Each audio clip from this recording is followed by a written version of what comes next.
Muhammad was born in 570 CE in Mecca, a city in Saudi Arabia, which today is the center of Islam. At that time, Mecca was a prosperous trading and religious center for tribes of Arabic-speaking people. Muhammad was orphaned at a young age and was raised by an uncle who had many children and was an impoverished trader. As Muhammad grew up, he accompanied his uncle on his travels. At this time, he developed a dislike for the traditional idol worship of the tribe's people.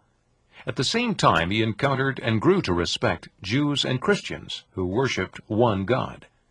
According to Islamic tradition, one night when Muhammad was 40 years old, he was meditating on Mount Hira near Mecca. He had a vision of the archangel Gabriel, who commanded, "Muhammad, recite, 'You are the messenger of God.'" As a result of these instructions, Muhammad revealed the beginnings of the Quran.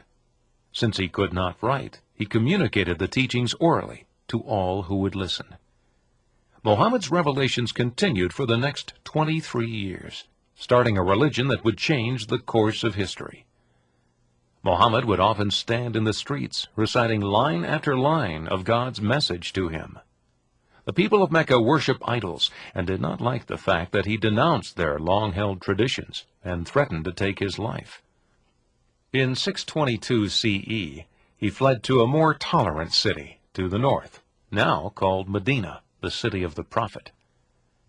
During his 10 years at Medina, Muhammad laid the foundations of Islam, a religion that today is followed by 1 out of every 5 people on earth. Several years later, in 630 CE, he led 10,000 of his followers back to Mecca, which was captured with very little resistance. Mecca became the religious center for Muslims worldwide. 2 years after this, in the last year of his life, 632 CE, Muhammad led a great pilgrimage to Mecca.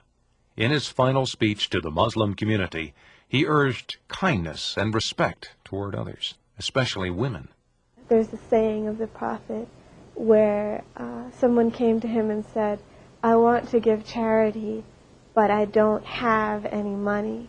And the Prophet said, then do something for them. And he said, "What if I can't?" He said, "Then smile." Even a smile is a form of worship. It's charity. You are giving someone some portion of happiness. And I find that kind of philosophy on life just amazing, and the Prophet is truly a role model. His life is an example for all Muslims everywhere. Muhammad died shortly after this and was buried in Medina. After his death, his disciples took on the enormous task of writing down Muhammad's words in Arabic, thereby creating the first written form of the Quran, Islam's holiest text.